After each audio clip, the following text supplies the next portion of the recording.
Harvin got away from the first. On his way again. Harvin inside the 5 for the touchdown. We've all done some dumb things in life that are silly and, unfortunately, sometimes regrettable. Well, in this video, we've compiled some of the dumbest NFL contracts that ended careers and also amounted to the loss of fortunes. As we begin our countdown, be sure to like, share, subscribe, and ring that notification bell. Number 10. Kirk Cousins. Cousins takes the deep shot downfield, and it is caught by Garcon, who will score!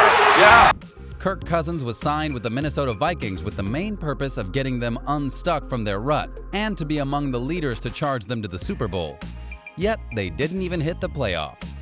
During his time with the Redskins, he did set numerous franchise records, including most career 300-yard passing games, most 4,000-yard passing seasons, and most passes without an interception.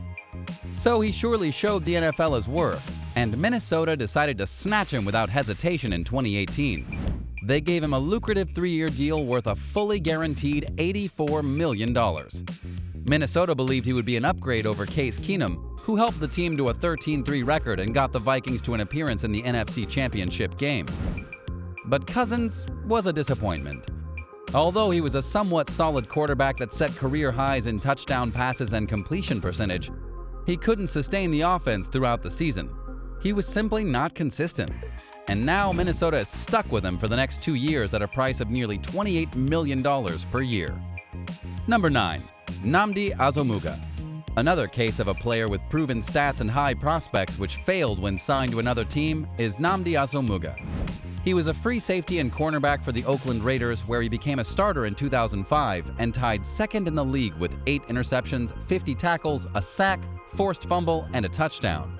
Over the next 4 seasons, only 112 passes were thrown in his direction because offensive teams tried to keep the ball out of his proximity as much as possible, as he only allowed 41 completions. With the Raiders, he was a 3-time Pro Bowler, 4-time All-Pro, and was named to the All-Decade team of the 2000s. Then he was signed to the Philadelphia Eagles on a 5-year, $60 million contract with $25 million guaranteed. The Eagles had their eyes on a Super Bowl run, yet Asomugha's career took a dive from his previous outstanding reputation as a shutdown corner. Number 8. Javon Walker. Bottom line, Javon Walker had Pro Bowl potential, but was constantly plagued by injuries. As the first-round pick by Green Bay in 2002, Javon Walker was a serviceable target in his first 2 seasons before having a breakout tear in 2004. That season, he productively finished with 89 catches for 1,382 yards and 12 touchdowns. Then the beginning of the end dawned the following year when he tore his ACL and was lost for the season. And although he recovered and did wonderfully on the field in 2006 with Denver, he accumulated 69 catches for 1,084 yards and 8 touchdowns. But the following year, injuries beset him again, and he only played in 8 games. Perhaps suspecting he fully recovered again, Oakland signed a 6-year deal with him for $55 million and $16 million guaranteed. Just 3 weeks after signing the contract, he was beaten and robbed of $100,000 in possessions and suffered a concussion in the attack. He played in just 8 games that season until he injured his ankle. Number 7. Jay Cutler. Zach Miller. Jay Cutler on that drive, 7 of 7. In 2008, Jay Cutler had his best statistical season, throwing for 4,526 yards and 25 touchdowns. But the Broncos lost their final 3 games to finish 8-8 and missed the playoffs. Cutler was traded to Chicago in 2009 for Kyle Orton. The following year, he helped Chicago reach the NFC Championship. Prior to the 2014 season, Cutler signed a contract extension with Chicago through 2020 worth $126 million with $56 million guaranteed.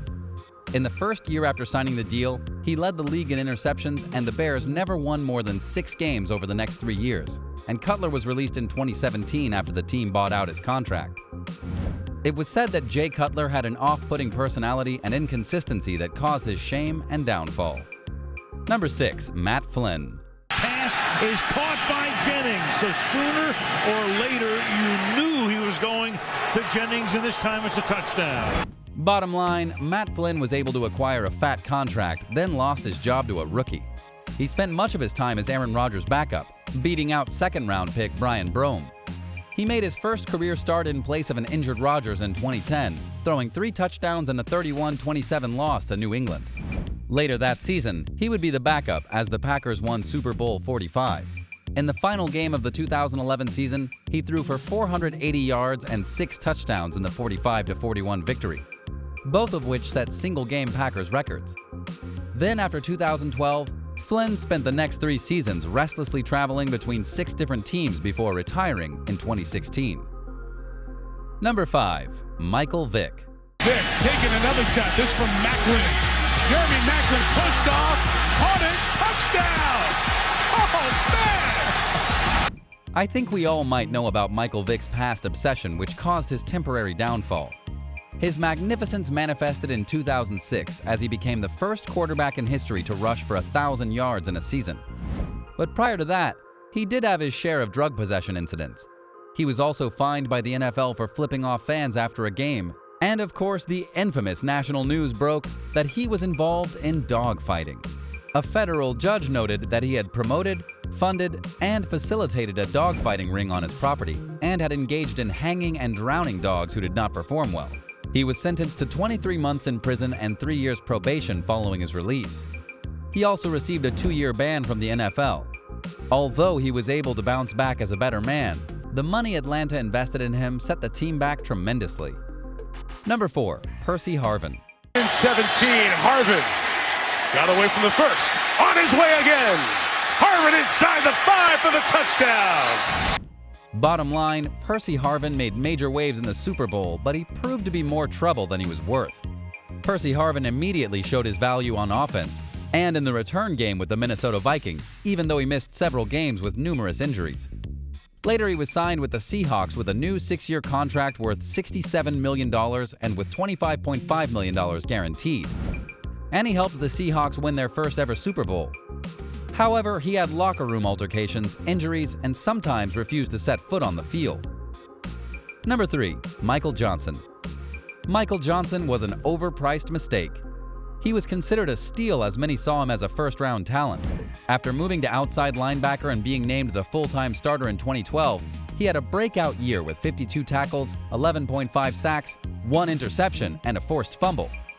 Then in 2014, Johnson signed with Tampa Bay on a 5-year deal worth $43.9 million with $25 million guaranteed. But the year was horrible for him and his fans as he sustained multiple injuries and Tampa Bay released him exactly 1 year after signing his contract. The move saved $2 million in cap space, but the team still took a $7 million loss due to his guaranteed money. Number 2.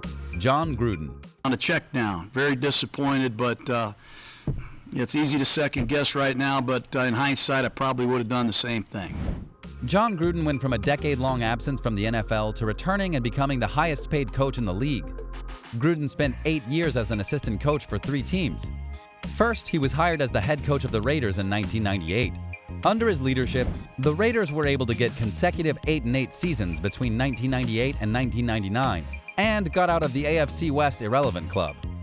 After uniting with journeyman quarterback Rich Gannon, Gruden and his Raiders made the playoffs the next 2 seasons. Then in 2002, Gruden coached for Tampa. In his first year with the Bucs, he transformed the offense into a competent unit to match the stellar defense. Tampa Bay went 12-4 in 2002 and won their first Super Bowl against his former Oakland team. However, over the next 6 seasons, he failed to recapture the success of 2002 and was fired by Tampa. After doing some analyst work for ESPN, Gruden returned to coaching and was rehired by Oakland with a $100 million contract for 10 years of service.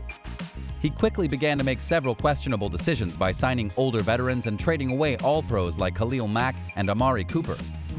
Oakland would finish 4-12 in 2018 while Mack and Cooper helped their new teams reach the playoffs. The Raiders went back to being irrelevant as a major contender for the Super Bowl. Gruden said that if he wasn't able to get the job done, he would return the money given. But that seems to have all been hot air. So don't hold your breath. Number 1. Albert Haynesworth. The worst free agent signing of an era. Albert Haynesworth established himself as a dominant defensive tackle in 2002 with the Tennessee Titans, but he also started off with anger issues. His fines were numerous. One of the most memorable episodes was when he stomped on Cowboys center Andre Gurudo's head in 2006. Aside from the anger issues, he was worth his salt though, as he was a two-time Pro Bowler and All-Pro during his final years in Tennessee. Then in 2009, he signed with the Washington Redskins. That 7-year, $100 million contract with $41 million guaranteed was a first during that time. But trends continued, and Haynesworth proved to be a pest and hindrance for the Redskins. He refused to participate in off-season workouts and arrived at camp out of shape, and to make matters worse, he couldn't even pass a basic fitness test. He also made it clear that he did not like and did not want to play nose tackle in the team's 3-4 defensive scheme, having played in a 4-3 scheme in Tennessee. He acted childishly, selfishly, and would not cooperate.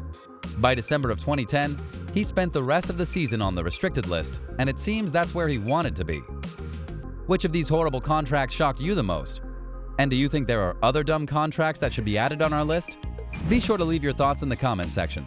Then hit that like button, subscribe, ring the notification bell, and share this video with your friends. Thanks so much for watching, and we'll see you next time.